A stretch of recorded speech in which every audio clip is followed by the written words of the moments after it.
Napanood niyo na po ba ang latest? Played these games before! I said I played these games before!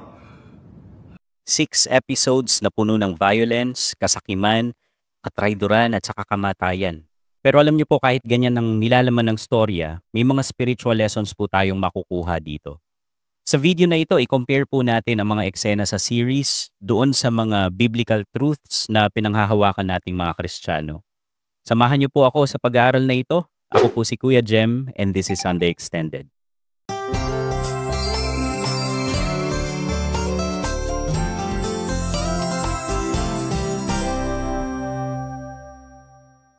Ang series po ng Squid Game ay naglalaman ng mga themes na very human, gaya ng survival, greed, pati revenge. At maiko-connect po natin ang lahat ng ito sa sinasabi ng salita ng Diyos. Simulan na po natin ang paghahambing. Sa Squid Game po, yung mga players ay tinuturing na parang mga pawn sa isang game of survival para po sa entertainment ng ilang mga elite o yung mga tinatawag dun sa series na VIP.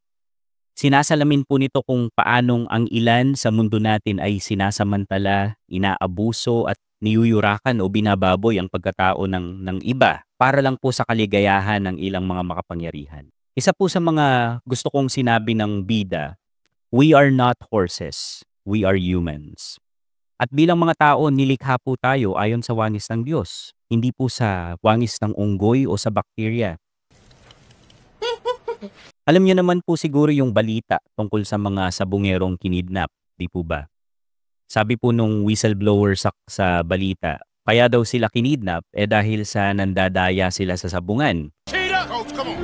Cheetah! Kaya itong may mga kapangyarihan, gumawa sila ng hindi makatao laban sa kanila. Is this fun for you? Yes, mali ang mandaya sa sabong. And actually, kahit nga po yung sabong, mali kasi ginagamit mo sa mali yung pera. Pero yung parusahan itong mga kababayan nating sabungero sa hindi makataong paraan, maling-mali po yun. Actually, kung babalikan po natin yung past, pinersecute po yung mga kapatid natin sa pananampalataya sa panahon ng mga Roman emperors. Ipapakain sila sa mga leon o sa aso sa gitna ng arena o kaya susunugin po silang nakapako sa krus habang pinapanood sila ng maraming romance kasama ng emperor for entertainment purposes. Itong mga ito po, hindi po sila nandaya sa sabong. Ang kasalanan po nila ay dahil sumampalataya sila sa Panginoong Hesus. Pero ganun ang naging pagtrato sa kanila. Nang likhain po ng Diyos ang mundo, binigay niya po sa tao ang dominion, pero hindi over sa kapwa niya tao, kundi dominion dun sa iba pang mga nilikha ng Diyos. Kasi ang tao lang po ang nilikha ayon sa wangis ng Diyos at ang binigyan ng Diyos ng kapamahalaan over sa ibang creation.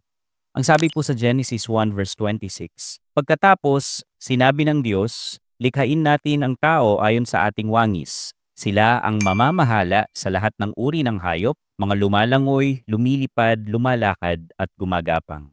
And dahil sa tayong mga tao ay nilikha po ayon sa wangis ng Diyos, dapat itrato po natin ang isa't isa with dignity and respect.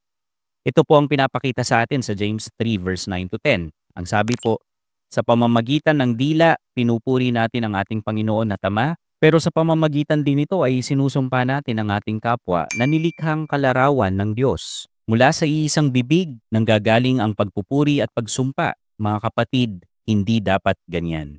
Kung dyan po sa passage, masama na ang murahin mo yung kapwa mo tao dahil nilikha siya ayon sa wangis ng Diyos. What more pa po kaya kung yurakan mo yung pagkatao niya, di po ba?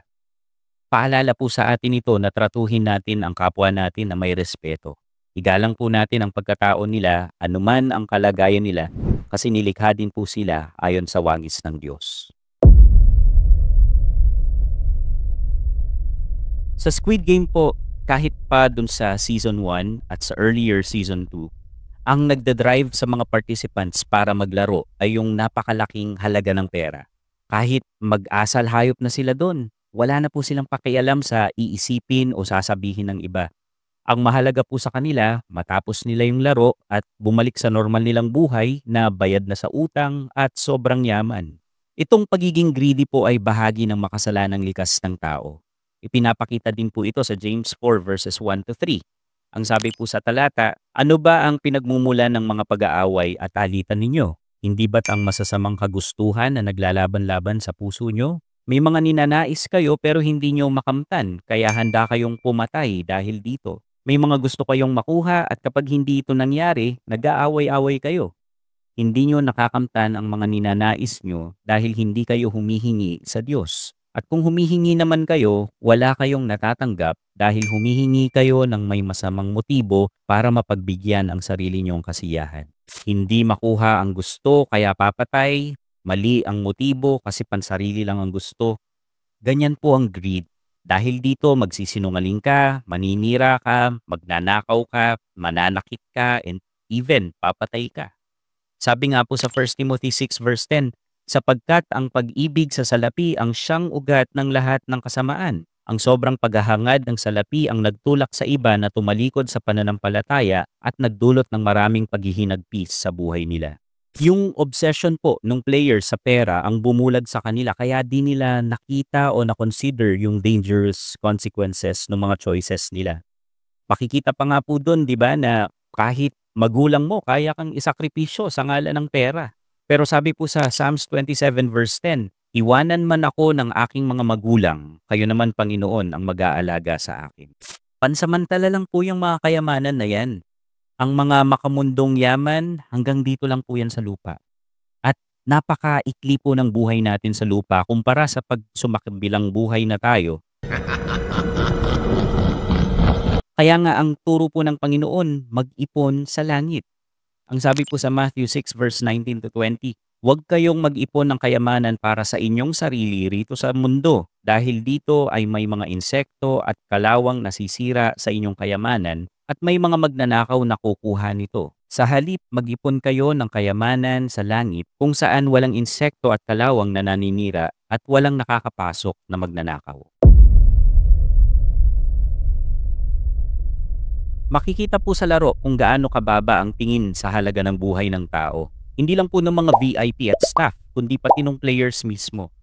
Sa tingin po ng VIP at staff, okay lang silang patayin, total patapon na rin naman ang buhay nila. Tingin din po ng players, basura din naman ang buhay nila sa labas. Kaya mamatay man sila sa labas o sa game, at least dun sa laro may chance pa daw silang yumaman.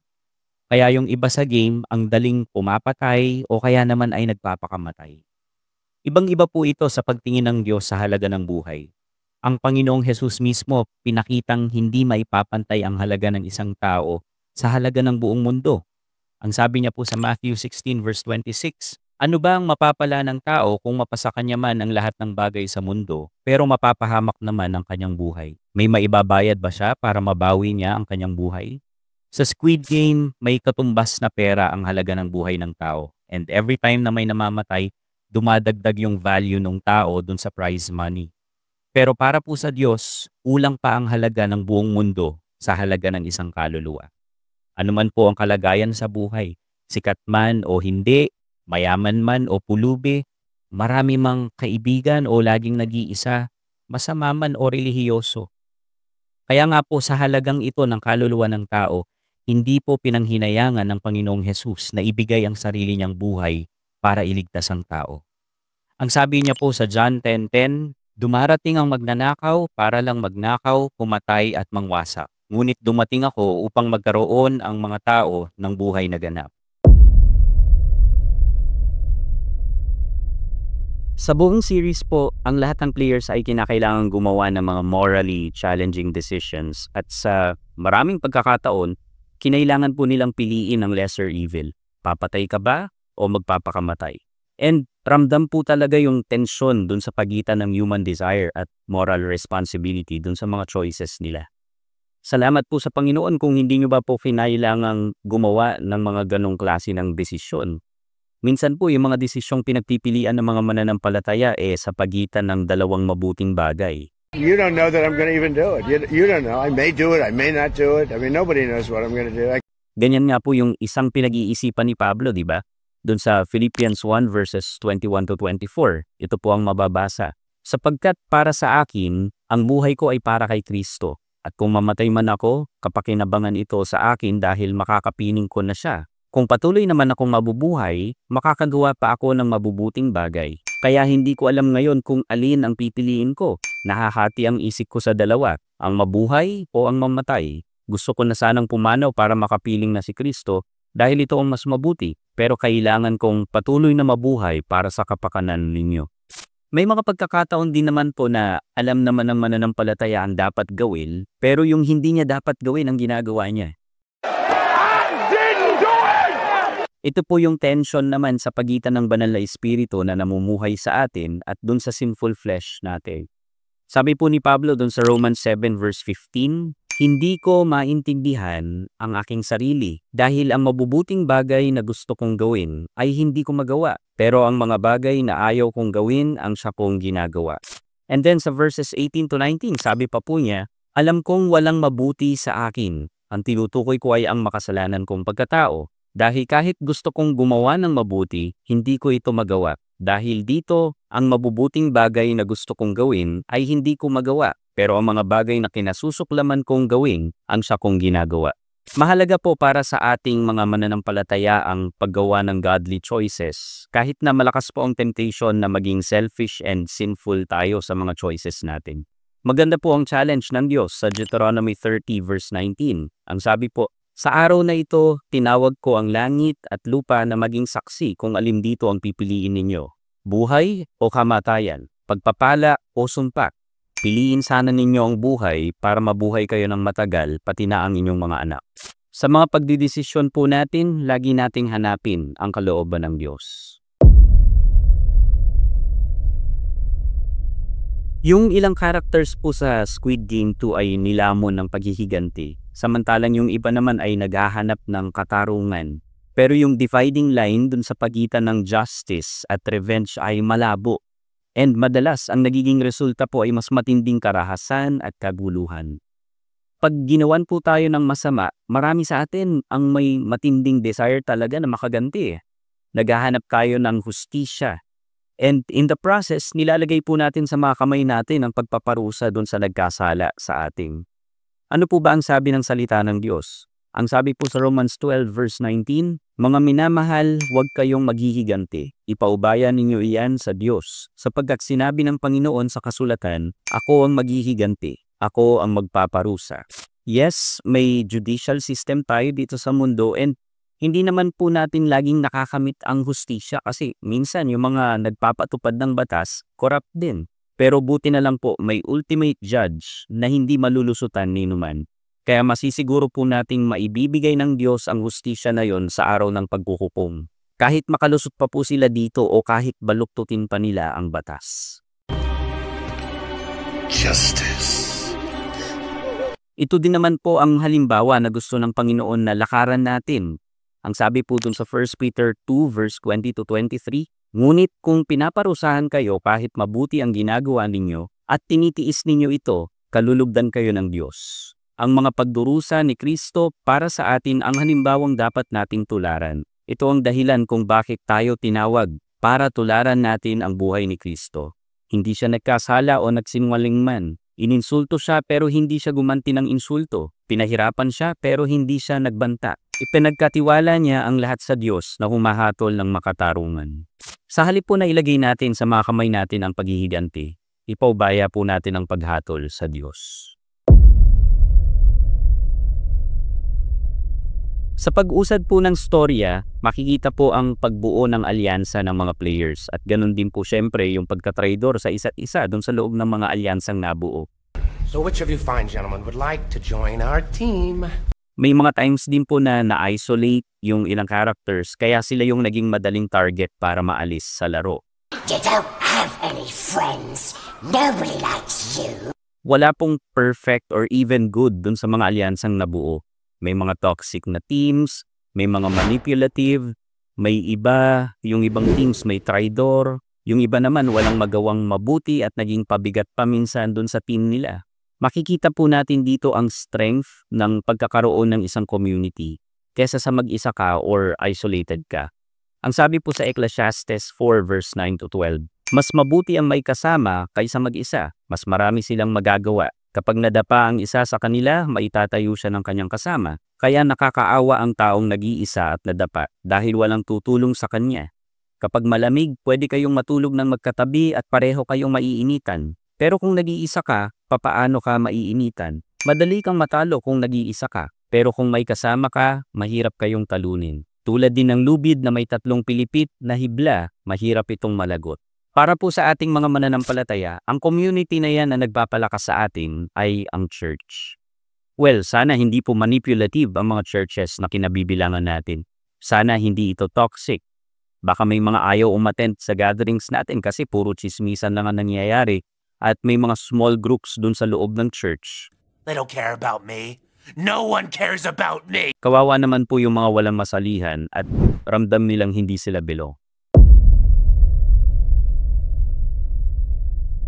Marami pong character sa Squid Game ang humarap sa mga life and death decisions kung saan kinakailangang mag-sacrifice. Yung iba nag-sacrifice para sa ikabubuti ng nakararami, gaya po nung nangyaring kudeta dun sa Season 2. Yung iba naman, sinakripisyo yung ibang tao kahit kagrupo nila dahil dun sa pagiging selfish at greedy nila.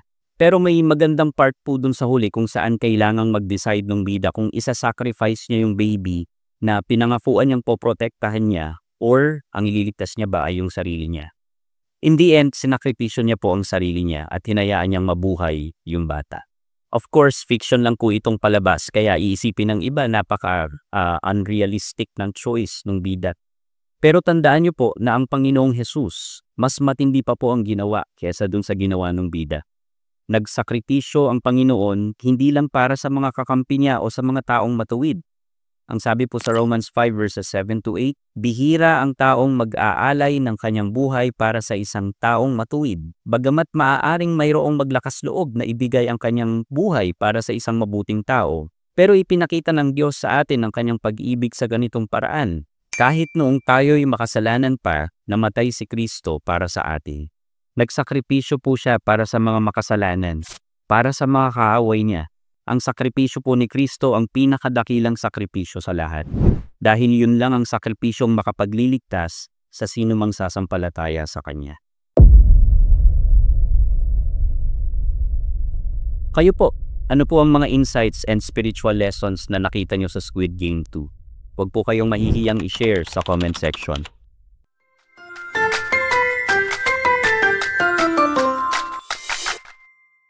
Subscribe for more content.